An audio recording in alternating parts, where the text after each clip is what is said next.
devons ensemble avoir conscience que nul autre que nous-mêmes ne viendra sauver notre nation et que cela exige de chacun de nous une mobilisation tous azimuts. Peuple congolais, il est temps de nous lever, de nous serrer les coudes et d'agir pour défendre notre patrie, notre intégrité territoriale et l'intangibilité de nos frontières.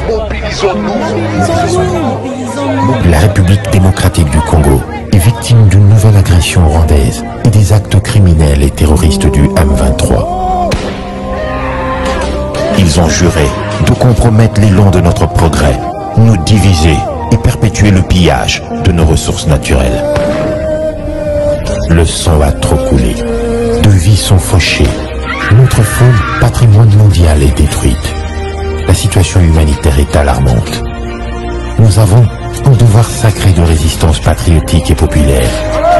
Pour cette cause nationale, mobilisons-nous. Au-delà de tout clivage, y compris politique, agissons contre l'ennemi de la paix, notre cible commune. Restons vigilants. Disons non à la stigmatisation et à tout acte de violence. Exprimons toute notre solidarité aux compatriotes victimes de cette agression. Mobilisons-nous, apportant un soutien total et indéfectible à nos vaillants FARDC et à nos institutions pour rétablir la paix et la sécurité. Ensemble, défendons la patrie et gagnons cette guerre insensée du M23, appuyée par l'armée rwandaise. Battez-la écolo, Bendele Koyate.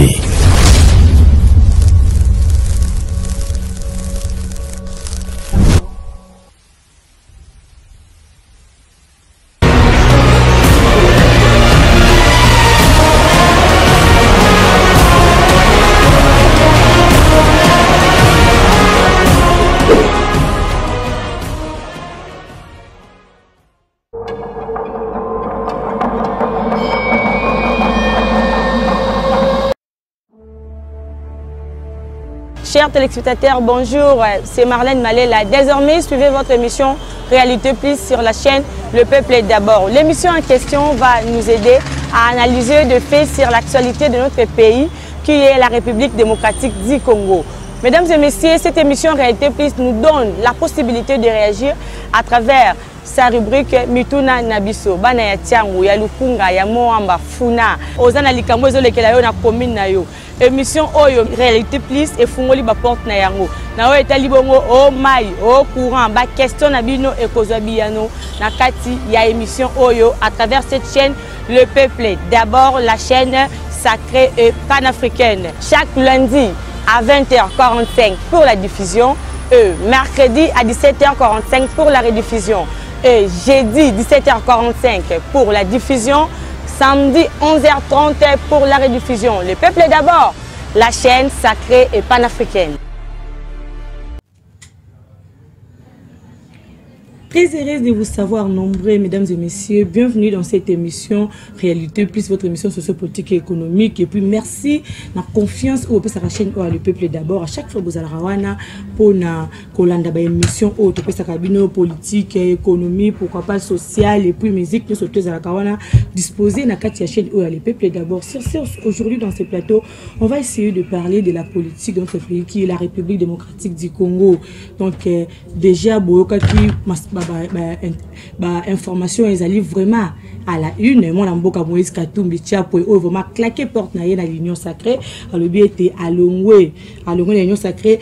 Félix Antoine Tilombo Azali ko gérer la République mal dans un ko gérer République bien et puis te communiquer ko beta li solo li susu ya makam plus et beta qui ya makas na mikolo uti ko le fato ndenge ba famille belé za qui ondeye et puis te éviter quelles sont les mesures prises par le gouvernement central et puis provincial ba mesures ni vraiment bazui après avoir ko perdre ba vie wana ba ndela ko beba te éviter tout ce que tozo ka kimia te éviter ba précaution ni bazui to ko beta li solo ngo a wana ndeko Marté Balela Ozali Bongo analyste politique et donc na yepete ko beta lisona yango to beta lisona ndeko e mango academia Ozali Bongo cadre pe membre ya ACP communicateur oyo mo kami bengaka communicateur personnel si je me trompe pas ya yemoko mwana mboka Gentini Ngobila Mbaka mwana mboka Bartin Balela mbote na yo mwana mboka Marlène mbote na bakongomani nyonso mbote na co-débatteur na ngai mangomango mwana mboka yo yebinde biso tozali ba sentinelle ya mboka to kolandela toujours makambo nyonso ekoleka na mboka na biso alingi na interpeller directeur ya prison centrale prison to bengi prison Makala batio na bino bo canaliser pona komema matière fécale ti na rivière Makelele batio wane toboka na yebite soko yebito yebite batio wane toboka na ba avenir sima wana bazo souffrir ba comme ba victime to ba mbule eko beta vu que batio eza ko toboka eko mema ba salité wana nyonso na kati ya banda kuna bango. Prenez vos responsabilités en charge. Bon, bongisa côté parce que quartier wana ils souffrir ba avenue dans la cima ba avenue nyonso dans la cima wana ils ont souffrir na solo ya makasi santé na bango ils allaient exposer. On a interpellé directeur général de la prison centrale et puis ba ministère de l'environnement. Environnement, est-ce que vous tenez au moins compte de ça la santé de la population ils allaient exposer bon mais côté la bango situation na ba ndeko na biso selemba wa benga ki ba leli makasi ba ko nyoko mana okaki sangoke ba réparer un mais jusqu'à présent non musala wana et salamité donc on souhaitait que musala wana et ça parce que bande ko bazali accepter minimum exposer na santé la bango ezali vraiment exposé. OK, merci beaucoup mon mboka Balela mon mboka académie mbote na yo mbote mama mbote na balandi ya chaîne Oyo le peuple d'abord merci beaucoup pour la invitation mbote pe na ndeko tozo kabolana plateau ko débatteur. Merci Mingi encore une fois pour notre plateau Mokolo Alelo. Merci Mingi encore une fois pour notre plateau Nazongeli Kakayo. To monaki na mikolo yotikoleka vraiment vu les ala qui m'a bé makasi et puis to moni ndenge mbule beta ki ba tu ba perdre ba vie ba famille belé vraiment ba leli ba ndeko na bango ba we mais lelo o to moni mwana mboka Gentini Ngobila aleki bien sûr à présenter qui ba condoléances naie mais à l'objet il faut population se prendre en charge ba pour na kubwa ka ba déchets ba biloko belé wana qui c'est leur déclaration naie mais to éviter après ça ba mesure nini oyo ville ya Kinshasa soit gouvernement central et provincial ils allaient vraiment prendre. Oui, yambote nakota na motuna na yo na banzi ete ba congolais baza kolanda biso bipai na bipai to yebisa bango nano te oyo nano ya este mikolo na mikolo ba ko kufaka nous sommes avec eux toza ko compatir toujours na bango mes condoléances na ba famille o bazo bungisa ka bandeko mokolo na mokolo pe na ba oyo bautaki ko bungisa bandeko na mokolo ya mvula oyo enokaki na semaine passée et bomaki batu c'est vrai comme catastrophe naturelle nde tobengaka yango na lopoto mais toko lobaka pe toko tikaka koloba ete te que Kinshasa oya biso ezali capitale ville ya capitale ya RDC. Alors capitale oyo chaque fois na lobaka bato esengeli bayeba d'abord que ezali dirigé na gouvernement provincial ezali dirigé na gouverneur ya ville nde mokonzi oyo tobengaka na français autorité urbaine ya ville oyo ya Kinshasa ya capitale na biso RDC ye a dirigeaka ville bien sûr mais ezali na maye misusu misala misusu oyo gouvernement central ayaka peko sala kaka na kati ya capitale oyo ezali na exemple peut-être tout au long émission to ko décortiquer yango mais wana ezali ko talisa déjà ndenge tobengaka ndenge Kinshasa et géramaka ndenge Kinshasa ezalaka gouverner donc par responsabilité ezali partagée na capitale oyo ezali na bisika mususu oyo ville akoki ko simbate c'est-à-dire gouverneur na bayaye bakoki ko simbate ezali pe na bisika mususu oyo gouvernement central akoki pe ko simbate ndenge baloba décentralisation batikela yango nde ville mais ezali na bisika au gouvernement central nde akosimba mena kati ka ya ville infrastructure ngo bate gouvernement provincial azala maboko likona yango te infrastructure ezali na gouvernement central azana ba oyaye asalelaka na oyo gouvernement provincial. Quand on a vu ah banjele belé batonga kitoko esila bino bobelela ozalaka na plateau nanga ah oh gobila tongi njela ya boy gobila tongi njela boy to sonanga na plateau ah to sala débat ah pour njela wana mais le banjela soko ezindi bokomi ko partager ba responsabilité na boka academia to kabolité na wana nazo pesela Kinshasa bayeba bana Kinshasa ba téléspectateurs ba Hollande biso bayeba ete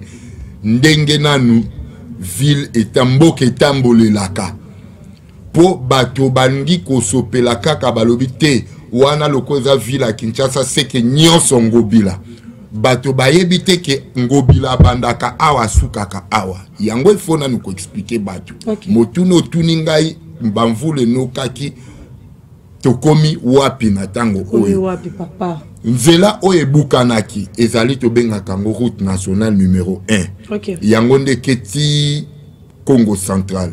Alors tango zoka déjà route nationale numéro 1 etali nani etali gouvernement national autobeng gouvernement provincial kuna pour ngobila comme na gouvernement provincial na etali bangote bangote nde bakotonga nzela wana. Mais en tant que gouverneur de la ville, tango likambo salemi bato bakufi bongo akoya akotala. D'érosion oyo ezobuka oyo ezosalema ka banda ko ebukani e fini bato bakufi na mvula na bamonga fula. D'érosion moto a zipaka yango to asala ka mosala na yango eza gouvernement central. Au monde sika na bandera ki po bato ba comprendre. Jamais gouverneur aya ko sala mosala ya ko ziperosion na pays eza mosala ya gouvernement central. Donc lelo oyo eze sengo kaka po basangana ki lokola TV ezaptan na ebisa bango ke déjà gouvernement provincial na gouvernement central basangana ki sikoyo po ba relever quand même défi baloka basi ba zoi ki solution nzela wana ekomi mikolo moins praticable ba voiture ba oyo eza na lourdité et les cas déjà banzela wana. Ok, merci beaucoup moi Mboka Martin Balela to moni mbula ndenge le kaki et puis to moni ba famille ebele bungi si pas être cher na bango. Lelo o yango question na otiko tuna ndeko AP en plus de cela courant depuis mbula ne bete za ba commune ebele au courant zate. L'électricité vraiment pesibiso ciao bayo de tout le monde que carte mon ça la carte groupe et tout et on a tenu est-ce que ba mesure qui cause maté parce que na ba famille wana et ben peut-être nous ça ba koki ya kokunda bande ko na bangote mon mboka oyebi biso tozali ba sentinelle ya république ba information to recevoir kango de part et d'autre mbula ebeti je pense c'est qui le 16 ou le 15 le 15 je pense nous il y a le 15 protokota le 16 décembre mbula ebeti bande kona biso ya bato baza plus victime eza bande kona biso ya ngaliema na bande kona biso ya monga fula donc frontière ya ngaliema na monga fula côté wana ba souffrir makasi l'autorité numéro 1 ya province le gouverneur de la ville monsieur Gentini Ngobila aye kotala ba dégâts akomi aye kotala ba dégâts na quartier Matadi Kibala y a une partie où ezui commune ya monga fula y a une partie où ezui ngaliema. Le gouverneur de la ville a atali dégâts a remarqué ça dit par constant na ye kaka mopanzi o etali ngalima ma dégâts e salami na mopanzi ya monga fula kati cité asuki na avenue général je pense qui Saint-Pierre nzela les a quitté non ndeko nangai nzela za quitté population baza o ezali kuna na ngamba la ville province Kinshasa te bango ba ko kati ndeni po ba ko mana ipen population za na ngamba ba ko kati image bazo quitter ba et là ko o empêcher ki gouverneur ala ta ba bot wana po akati ça comme place ba ndeko wana na na ki téléphone o kaka ba audio ba ko tindela biso ba ko tindela biso bana mboka ba ko loba biso comment est-ce que gouverneur l'autorité le numéro 1 de la ville aye ko tala ba dégâts asuki na commune ngale na ngambu ya avenue général qui Saint-Pierre je pense ceux qui Saint-Pierre c'est en général Maele avenue wana suki wana azotala atali érosion donc atali dégâts ka wana ole akendo ko remarquer de l'autre côté ninyo esalami na commune ya monga fula comité et c'est qui la famille place na ba dégâts na ba pango je peux citer plusieurs familles au bakufeli famille là doit perdre combien de personnes. Nous étions là, biso to kati saki ndenge ninde ko nanga. Webi tangu bande ko babungisi ya bango ya motu ya babungisi banda ko ya na place so ba ko lakisa yo et donc ata to la pambezalité. Baza na moment moko ya passe il faut qu'on fortifier bango bino ba autorité à ville, ba autorité compétente. Lorsque vous êtes là, il faut bon lakisa bango amour, ba lakisa bango que nous sommes ensemble avec vous. Comment est-ce que autorité akoyi koya asuka na ngambo atala ngambo bato wana musu balo bani bazana ville te ba na province te ba na ville et ça déjà même ba liboso tika na ebisa ko ekoka muso me tika na ebisa yango ke parmi bato ba ko soutenir tata mokonjo ekolo ya biso vision na ye parmi bato ba ko soutenir ye mais c'est gentil ningo bilaza l'échec Mon amboka. Vous la surprise peut-être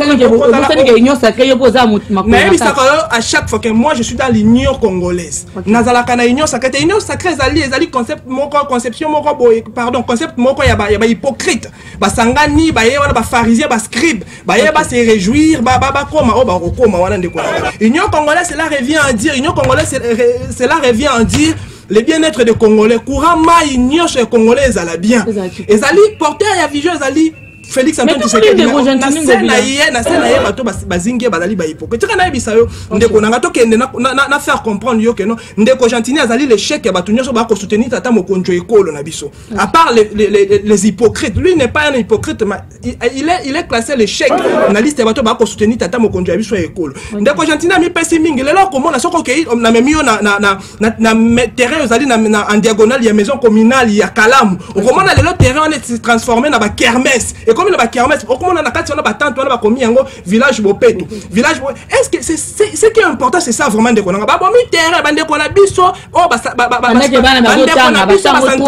bande qu'on a biso s'entraîner kawana. Pour pas que les Argentine est sur Coupe du Monde, c'est parce qu'il va exploiter qui va talent na bango. Tant beaucoup bon terrain, pour bo tchango esika ya milango, bo tchango esika o batu ba ko le kisata buzo ba sala makande qu'on a. Contrat na sala minengene, contrat na jui fuite nango ezali là. Il y a pire petit gouverneur, il y a ville de Moutazali, azali signataire, il y a contrat wana. Ba ko pesa ba maman wana na tante moko ba ko pesa on a 750 $ pour 3 mois pour un contrat direct de 3 mois de konanga. Ba ko sala ngo mbongo wana eko kende wapi. Nani ako gérer mbongo? Est-ce que c'est la commune ou c'est le gouvernement provincial? Ndeko Gentini azali plus na makambo etali distraction. Ndeko Gentini azali plus na makambo etali ba fitilité ndeko. Notamoni epé ezaki samedi hein. À cette soirée de gala moko abengi bandeko na ye à ACP abengi ce qui va tout susu. On lui dit faut soutenir to ndeko to sangama quelque chose. To ndeko kunda bandeko na ba kufeli. ACP wana ezali parti politique. To sangisa mo na gestion. Non, pas ndeko nanga. Ndeko Gentini a une obligation d'assurer la vie des Kinois, pardon, aurais-je dire, la vie des Kinois ndeko. Et d'ailleurs le bon de la été, il est là pour ça, il est payé pour ça ndeko. Bah il faut assumer ma responsabilité na ye. Mambo ko ça la ville à Kinshasa, yango na ko yebisa ke ndeko Gentini azali l'échec bato nyoso ba ko soutenir tata mokonjo ekolo. So ki bato ba ko aider tata mokonjo ekolo vision na ye simba te à 100%, ndeko Gentini azali na 4 mois. OK, merci beaucoup. Nako expliquer yango please na molai tango ko zongela. Merci beaucoup mon amboka Martin Balela ndeko Academia Gentini azali parmi bato basali bazo la fierté ya président de la République té nakati ya union sacrée a la fierté té ngai pena baxelo que ce moko na l'air ko répondre ndeko Martin ba pro anime ba station ba station comme tellement ébellé tout le monde qui a une époque on a régime yo tiko le kato zaki ko déplorer yango mais lelo oyo ba station ezo bote comme bote dans le rôle mbula ba terrain te ba que terrain sont vraiment ba tunenga boy ba baza moi mon pépé mais lelo yango nde et comme ba station ébellé ndeko na bandi question na yo na zo répondre en gros question ya ba station na ville à Kinshasa mais ndeko na kanisa ki peut-être ndenge tolobi to pesa maté na ba congolais ba yeba qu'est-ce qui se passe ndenge na lobaki na bandelo monique na zala na réseau ba te sengela ba yeba ndenge nini ville tambola ndenge nini mboke geramaka Mende konanga yende koloba kaka makambo belé sans rien dire. Ngobila komaki sur place, akati cité sika nangambo mususu. Heureusement lobi akomaki déjà ne sika likambo salemaki. Kokati sanangambo, côté le manangambo. Est-ce que na makambo yo tozoloba c'est important. C'est important l'important c'est ça que a memé li population pardon population anande to ça la posa to meme la bango nini population ba na posa sikoyo il y a aide d'abord natan likambo c'est quoi bande ko bakufi ngobila muta ko isaki mvula tin bokomi ko confondre makambo ebele D'ailleurs, la première personne à arriver sur le lieu, c'était Ngobila. Or, il fallait même le premier ministre Aya Liboso Naye. Oh, est-ce que Bozo est Bamakambozo? La première personne est Zalaki Ngobila comme en tant que gouverneur de la ville. Bon, Yolinga qui lui sous-soit Akati Sakaka. Est-ce que na ville à Kinshasa au Kansi batu bakufa eka ne sikawana o yozo senge fallait bakatisa te wana okomo kende musika kuta débat et puis au lobby rien donc au katisa il fallait soit katisi batu ba sekui au monique za banalité. L'important c'était de rendre visite na bateau bazwa ki ba problème prolifération à ma station nazo yande alobingo bila et plus dans les futilités to daki ko zelena pikinbo pe to pona ville à Kinshasa yo kanga inde ko Marlène nazo répondre question nous na seconde alobi nde Congo bilaza plus na futilité na éviter peut-être futilité ngo ya juin ka avant côté mission amour na futilité mais malheureusement encore il n'a pas expliqué qu'est-ce qui. Et après sa preuve nette, il y a futilité au Ngobila nango. Moto ana futilité, ayo kim voule no ki na butu et bomi batu na 6 heures, ye wana déjà zap na lieu. Même jour kaka, a vu solution, ye gouverneur à ville. Mais ce n'est pas l'apanage du gouvernement provincial. Futilité ngo ana nebino bobengaka. Oyo musala ya tikaki basala dans 48 heures attendre le bezo bongsama. C'est ça, c'est l'apanage du gouvernement central. Oyo biteza musala gouvernement central. Mais yé to alingi futilité. Futilité mtao chaka éclairage public. Pelelo oyo déjà to petit poilu. Muke kochama. Pe Kinshasa mobimba. Futilité mtao tonga banzela ko oyebi kotonga nzela ça coûte combien? Onde konanga iboye ba makambozo lo batango obimisa mona télévision boy batu ba olando baba ah mais mutwana oloba nini. OK. Ndeko Marlène, question na yo ya station ya ba station. Les lotissements ko pesa batu eteni ya mabele po moto atonga etali gouverneur de la ville te moto asala kango eza gouvernement central. Gouverneur de la ville esika moto okuta a signé mokanda lobi etenyo ekomi ya moto oyo yango na lobaki ba débat ya boeto ye banano eloko to memela bato ba kermesse c'est-à-dire quoi ba kermesse eza ba divertissement non net na ba vacances boy ba pesi bino ba tenter auto moni comme ya ba 3 mois pendant que 3 mois wana mona bana bazaka na congé ba élève bazaka na congé il y a 2 semaines parce que 2 semaines wana bino opesi bato 3 mois ba commerçant wana opesi bango 3 mois. D'abord tozana nu awa olobi ba esika ba pesa ba tu ba kermesse ba sika bisika ba pesa ba tu ba kermesse déjà zanet esika mo déjà zalaka non ezata tekeli bango non bourgmestre a permettre bato ba sala kermesse bato ba yaka ko se divertir. Ça, ce n'est même pas un problème. Naïbité et comme un problème nanine. Ce ne sont pas les élèves de Bazoya. Et ça, adulte de Bazoya ne sikawana. Oh, musique ezobeta makasi bebala musuba. Et si quand des mabende à moi. Voilà si quand des photos condamnées. Et si quand des photos condamnées à musique makasi. Mais au copé qui sa moto. Bon, vous se rendez compte. Ah, mais à comme la moelle faire naï. Vous se rendez compte dans que ça m'a il faut 2 semaines, mais bien vous quittez n'a 3 mois. Bokangi décembre, boeti, bobabi pour que le 6 février. Nani wana. Et ça gouverneur à ville, te maman, est-ce que tu oses comprendre? Gouverneur à ville a pesot et ça nyos wana esukaka na ba commune. Yango bate sengeli batanga ka ba gérance à ville. Tout tango bozo osopa kango bila bobi maba moins intellectuel. Bozo ebeloko bozo taxengo bila te na makambo o bozo loba.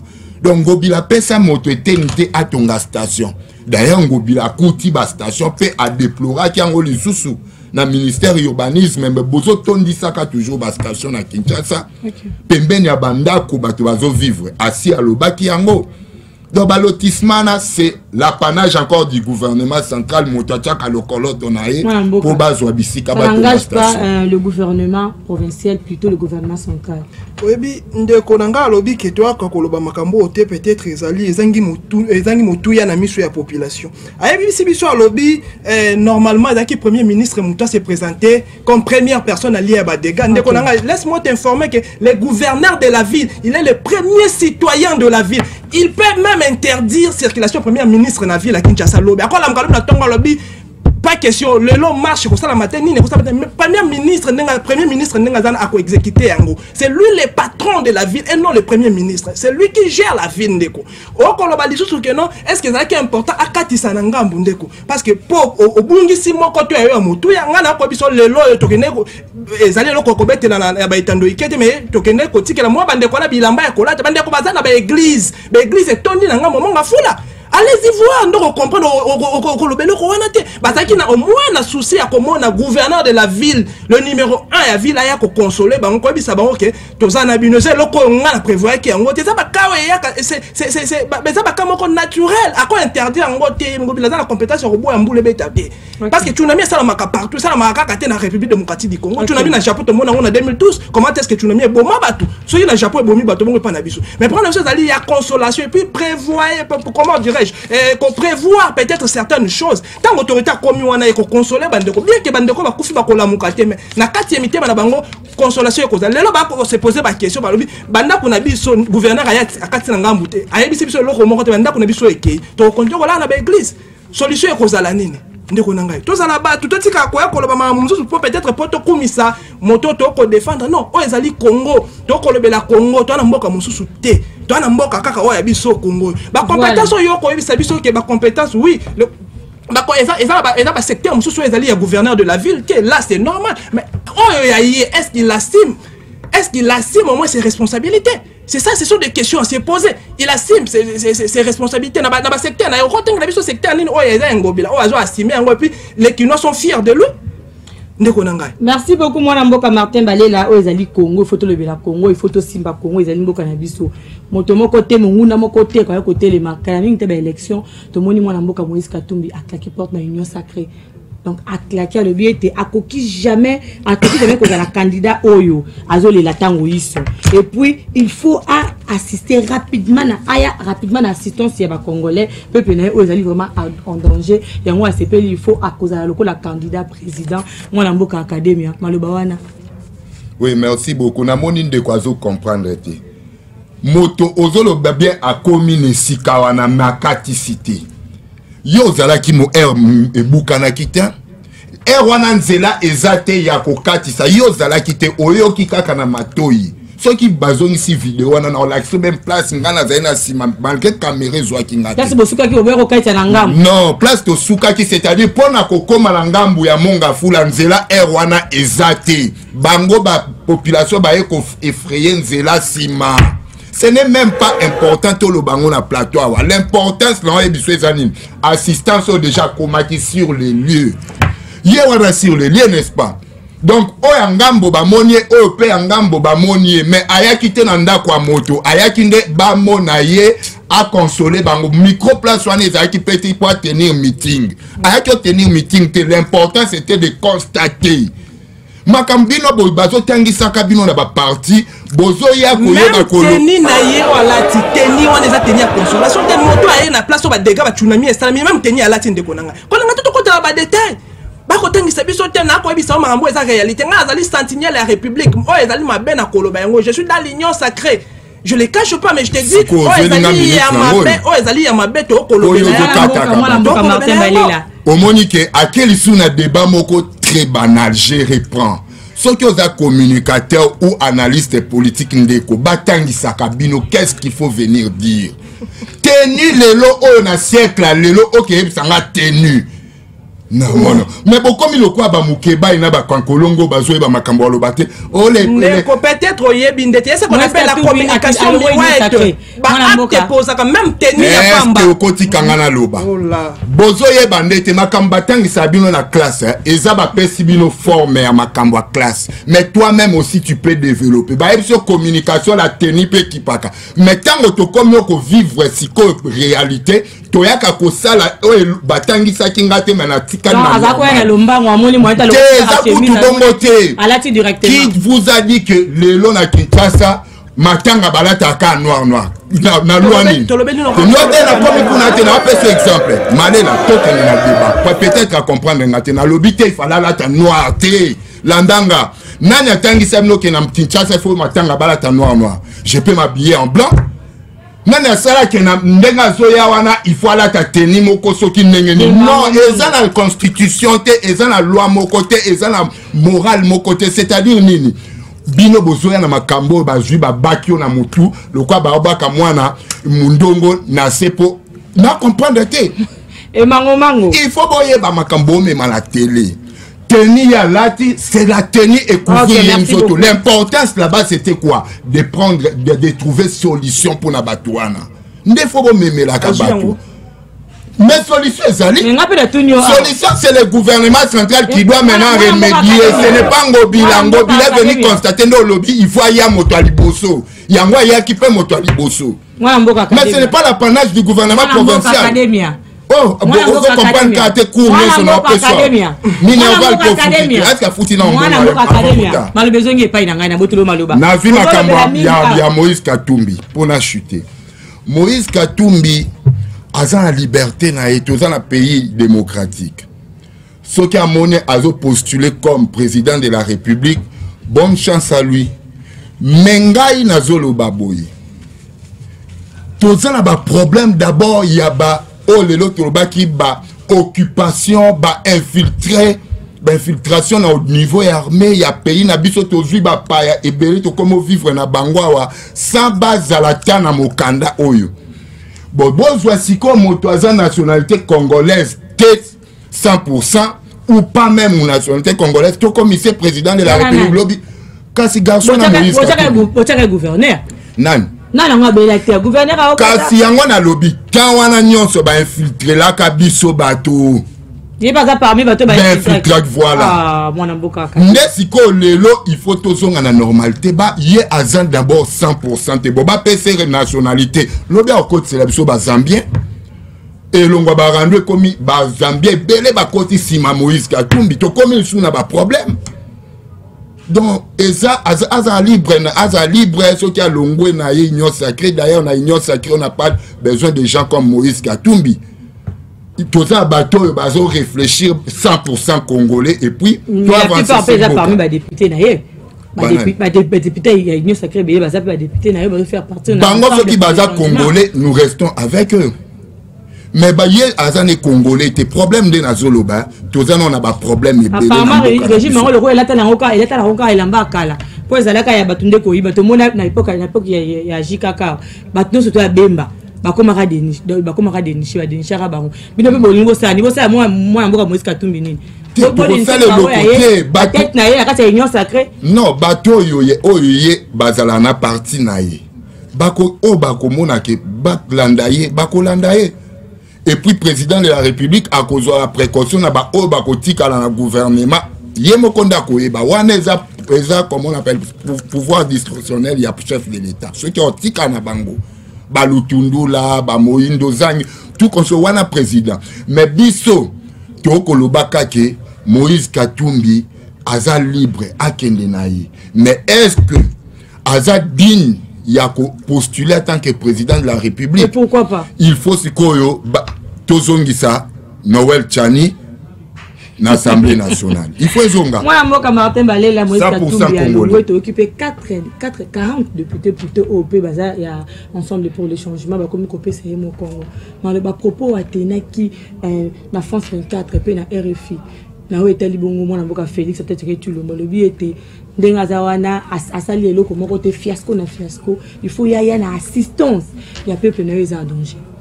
Mwana mboka ya no la motuna na zongela moto ndeko nango to kokaboya na plateau ya moto lobi akoloba mambo ya malonga tika na yebisa au-delà ya loi ce qu'on appelle l'éthique ndeko nanga la moralité. Nous sommes des bantous.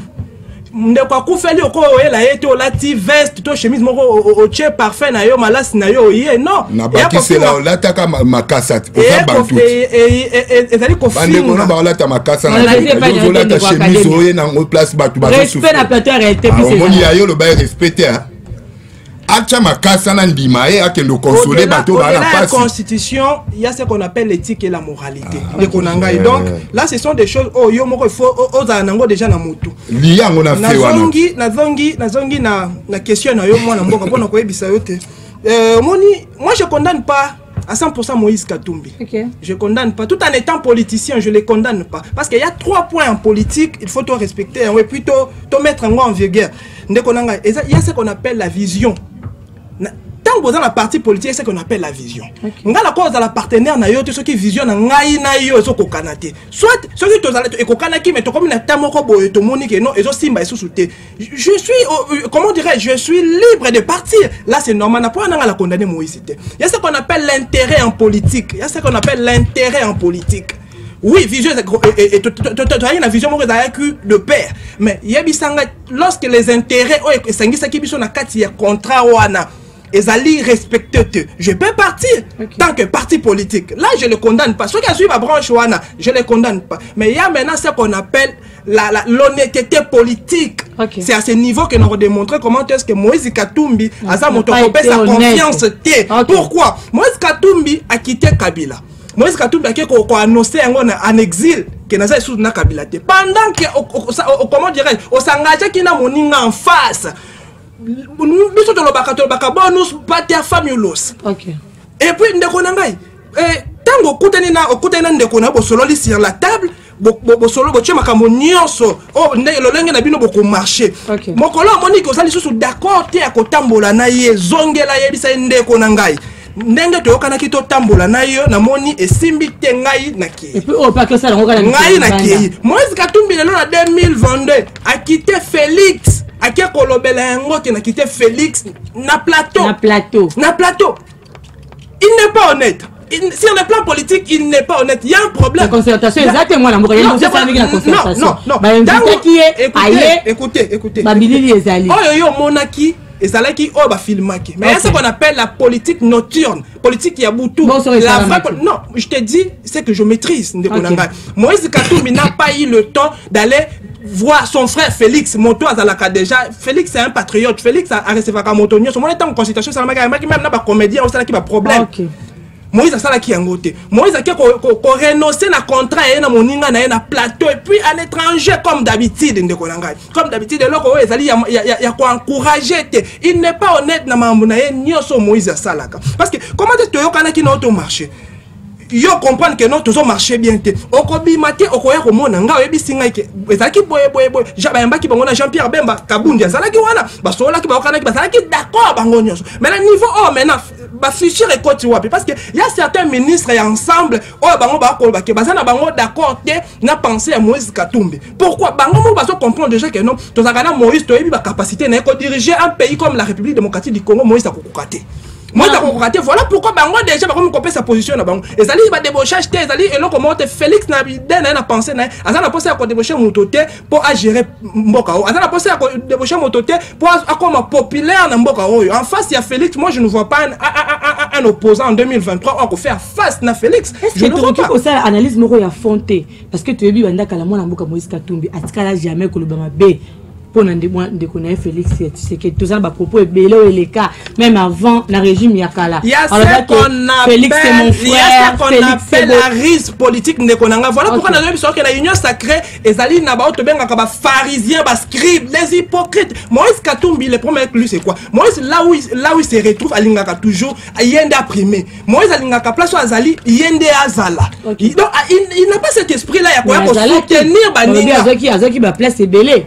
Non, pomme na ezalini. Donc yende ba lobelaka. Yende ba lobela pour lui accompagner l'autre ils a la devoir na yete appelé au moment ya ko salate. Donc il va c'est que donc ngaka ka mo so to zongi mo ke na Genval on comprendre pourquoi na Genève pardon on comprend de quoi je suis en train de parler de konanga. Il est égoïste. Il va c'est que yeka kanda zala parce que ce que tout ali bien ba ministre ba membre ya ensemble ba cosime ba fonction minene na mboka oh bango ba luka ki ba zuite zane. Ceux qui azaki totalement en raison ngako mona même na ministre na ba nga ba kende na pourquoi ministre na ba boy ko kende. Merci beaucoup mon mboka Martin Balela mon mboka academia Moïse Katumbi toyebi à chaque fois azala kaka na président de la République mais lelo o peut te moni union sacrée et salami la concertation tout le monde va député il y a moyen ensemble pour les changements belé va occuper ba poste moko zaki vraiment ya milene oza ko assumer la République na maboko na bango mais pourquoi to ko ça analyste que pour na nini Moïse Katumbi alongo c'est parce que moni kaka ke mabe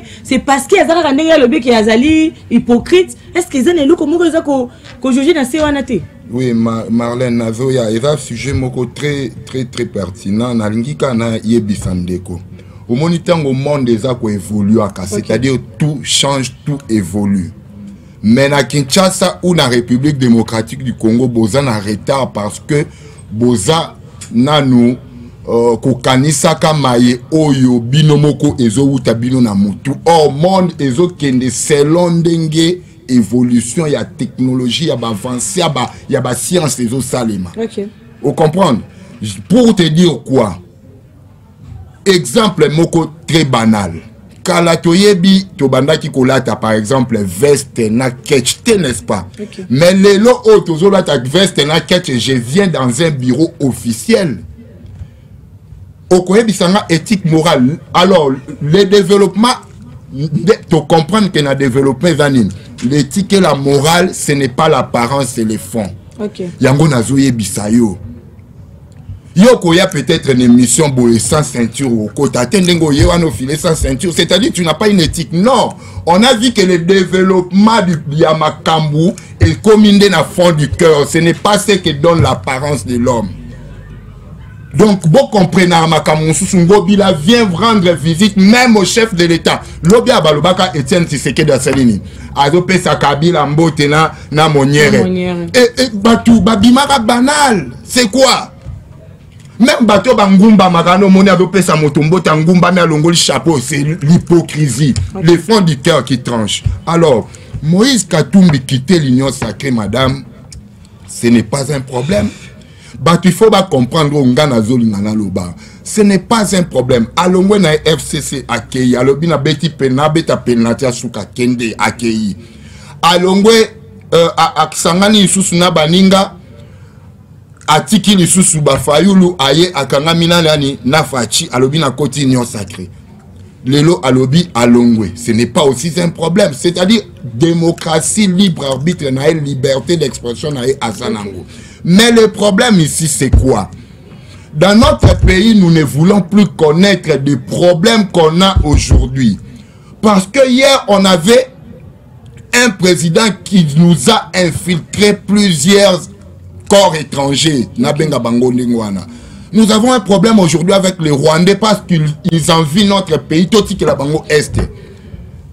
Alors, il faut comprendre qu'on doit donner les pays, il y a le bien postulé comme président. On doit donner notre pays comme ça, la République démocratique du Congo, à celui qui est d'origine congolaise.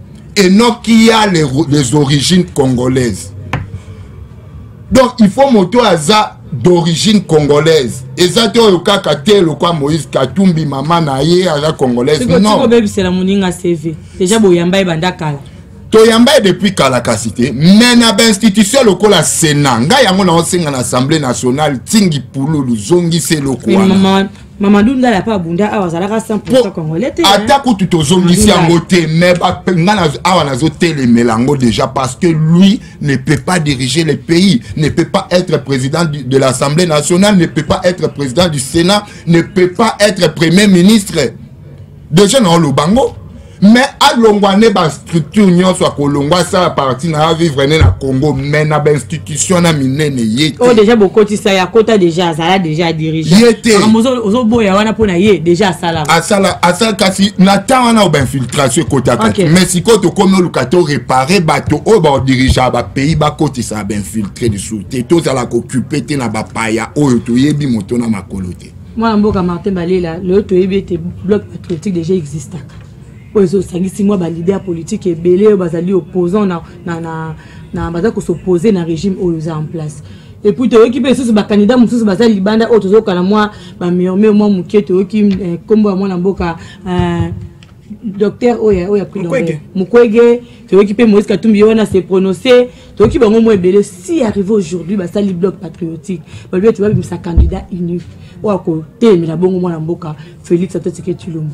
Savez-vous que donc Félix a recruté les Mélabango à côté ma face na bango côté les Méla Félix moi je ne vois pas en face à Félix na mon opposant na mon ba mécontent ils ne sont pas des opposants quoi ça Moïse des opposants mon toi ko changer tendance nantongo aza sika mosusu na butu aza sika asa opposant mon frère ma sœur Moïse Azali batoto benga to ko benga ba mécontent il n'est pas un opposant na comme un opposant tu as ko ça la face à face na Félix Antoine Tshisekedi de Kochana est-ce que docteur non c'est PRDP boy kobi misado fait lui kaka Kabila le sénateur a vitika to na benga kai kulusha ba congolais kilo ya ba congolais ngambo ba congolais za ki kaka po bandima ki Kabila diriger mboka oyo Kabila te longola wana za kulusu wana zali kulusu longola est-ce que na mboka na biso to ko bando voter vraiment ba président kaka po moto sala ke loko amoke na ko mona lokola bato ba kotanga kombo ya docteur Mukwege est-ce que vraiment basali ba ONG basali ba ensemble il va pas le faire parce que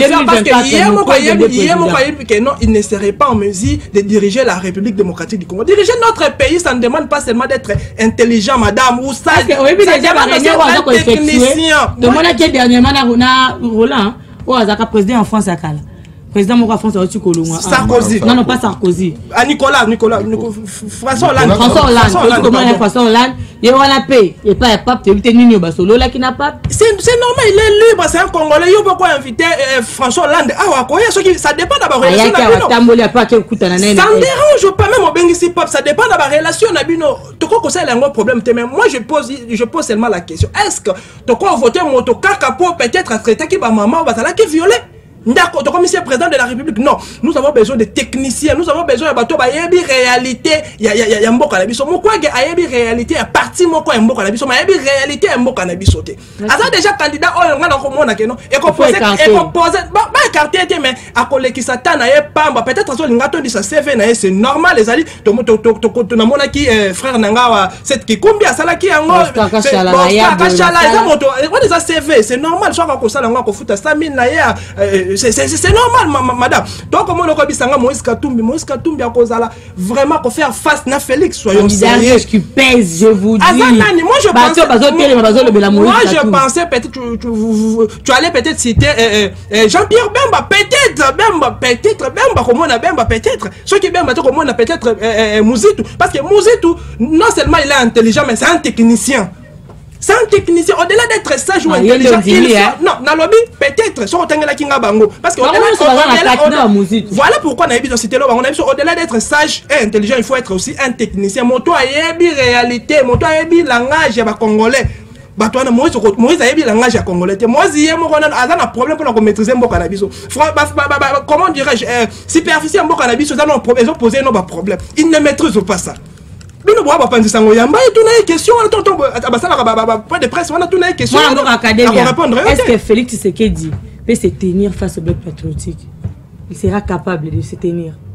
Ndeko Marlène, au monina tango oyo soki na saleli oka statistique ya mokie okomona ke ba parti wana nyonso ya bloc patriotique bazana abazata na ba tête mususu ya déjà bimba iba mo kolanda ba tête wana 1+1 ba tête wana déjà ba komanga na benga bango dépasser ces délais c'est-à-dire au moni produit date nango ya nini ya consommation et c'est le kabango wana nyonso bana bloc patriotique so vu le parti lokola ACP o etondisa ki stade des martyrs sana lo bakeza parti o bosoma ki ba militant et voilà to somba ba militant bango pe ba mekosomba o mona nde ba ozinda biso to sombaka mais so vu parti lokola ACP déjà eza na presque moitié ya Kinshasa Mobimba ce qui aucun intérieur n'en parlons pas. Bon, Yoko Tchangonet n'a parti ni à Mouto na bloc patriotique. Il Fayoulou Azana Bakoutin.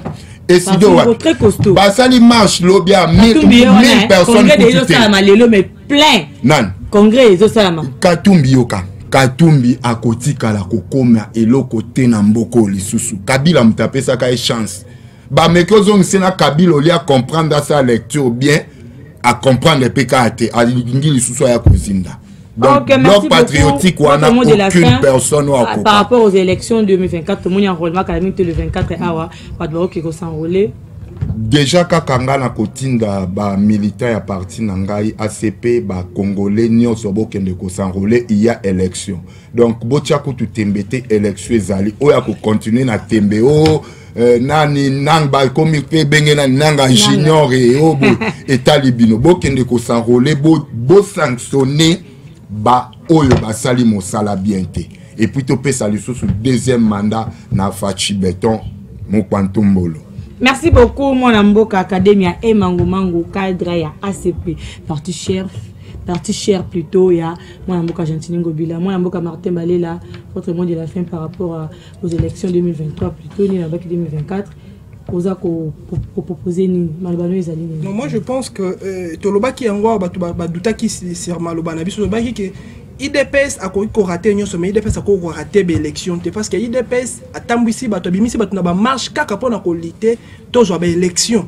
Donc moi j'avais vraiment confiance dans point wana na président na biso Félix Antoine Tshisekedi que l'élection est causale. Il est grand temps maintenant na ba auto ko benga ba mécontent. Oh, bino bobenga ka opposant wana il est grand temps pour eux ba senga ba électeurs na bango ba kende ko s'enrôler ba kende ko s'enrôler parce qu'il y aura des élections biso nyos to na possible élection salama to relire les sous président de la République parce que mandat na ye ko pesa assurance na congolais mandat na ye ko pesa espoir les sous ya ko vivre et ko trouver les sous le meilleur aux jours à venir donc nous sommes obligés à révoter les sous à travailler tika mboka na biso ne sika moko ya malamu. Tango moto akoya na simana akute déjà loko ya malongo akuta caisse vide te ndenge akuta soda zangi botini te ndenge akuta policier zangi teni te ndenge akutaki donc souci na biso ezali yango wana. Voilà, merci beaucoup biso abotoza na poste ya ko révoter. Donc on est allé bon maloba ya suka ya mwana Mboka Martin Balela analyste politique on azaki na bango le plateau. Mesdames et messieurs, je vous dis merci beaucoup la confiance au sa chaîne Oyo à chaque fois bozalaki wana ebelé pour na ko lande émission en direct. Donc na litolingi bino mingi. Merci na équipe technique ingénieur Mike en tout cas merci beaucoup. Merci beaucoup na caméraman na biso on a sepelera na mingi. Jean Dete Mukendi c'est lui qui assure et puis na pesi merci les sous na Silver da Silva wazali bon caméraman et moi la moutier bala pembe na lingi bilo mingi. Bon retour à notre DG Père Les Kambing en tout cas merci beaucoup nous revient avec la Kinshasa na lingi bilo mingi to kuta na numéro ekoya ciao.